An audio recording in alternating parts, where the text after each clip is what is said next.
आज आमच्याकडं सकाळपासूनच चांगला पाऊस चालू झाला आहे.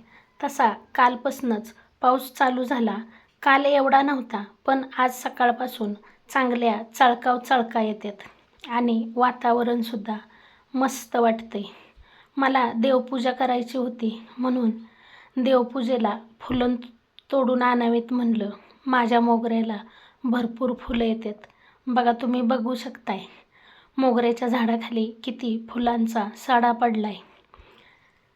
ह्या वेळेस मोगऱ्याला भरपूर कळ्या आल्यात आणि रोज एवढी फुलं गावतात की सगळीजण मोगऱ्याच्या झाडाची फुलं तोडून नेतात.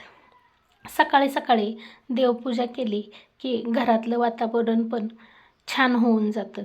तर बघा, मी इथं देवपूजेपुरतीच थोडीशी फुलं तोडल्यात. 2 गुलाबाची फुलं पण सापडली.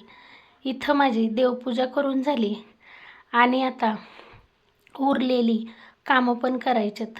सकाळी सकाळी लवकर कामं आवरली की बरं वाटतं आणि दिवसाचा थोडाफार वेळ मिळाला की मग व्हिडिओ एडिटिंग करायला येतं. बघा, अशी सुंदर देवपूजा झाली. देवघरात भरपूर फुलं देवांना वाहिली की देवघराकडं पाहिलं की मन अगदी प्रसन्न होऊन जातं. त्यानंतर शिवाजी महाराजांनासुद्धा फुलं वाहिली आणि नमस्कार केला. तर कसा वाटला तुम्हाला माझा आजचा छोटासा मिनी ब्लॉग आवडला असेल तर चॅनलला नक्की सबस्क्राईब करा, एक लाईक करा.